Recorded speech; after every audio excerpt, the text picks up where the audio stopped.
Hi everyone, welcome back to new mini vlog. এটা হচ্ছে অনেক দিন আগেকার একটা ভ্লগ, সেটা আমার শেয়ার করা হয়নি, লেট আপলোড করছি আমি। আর এখানে যাওয়ার সময় রাস্তায় এত জ্যাম হয়ে গেছিলো রথের জন্য। তো যেখানে গেছিলাম সেখানকার এরকম অবস্থা, মানে ঢুকতেই পারছিলাম না, এতটা সামনেই এতটা কাদা ছিল। সো যাই হোক, আমরা আর যাইনি ভেতরে, মেলাটাই জাস্ট ঘুরেছিলাম। মেলাতে প্রচুর দোকান ছিল, বাট আনফর্চুনেটলি আমার কিচ্ছু কেনা হয়নি, কারণ কি প্রথম কথা ভিড়, তারপর হচ্ছে রথের মেলা মানে কাদা চারিদিকে। এটা এটা কি গো? এটা এটা বহু ব্র্যান্ড আছে না। চলো ঠিক আছে, তো চলো ঘুগনি দেখি এদিকে। সো মেলায় যাব আর ফুচকা ঘুগনি এগুলো খাবো না, সেটা তো হতেই পারে না। তাই গেছিলাম ফুচকা খেতে, তারপর গেছিলাম আইসক্রিম খেতে। আর আইসক্রিমটা একদম জঘন্য ছিল।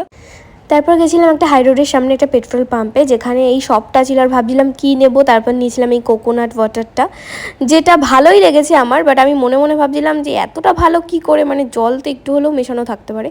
বাট সত্যি অনেকটাই ভালো ছিল। দেন আমরা ওখান থেকে বেরিয়ে রোড দিয়ে যাওয়ার সময় এই রেস্তোরাঁটা আমাদের চোখে পড়ে, যেটার নাম হচ্ছে মৃত্তিকা।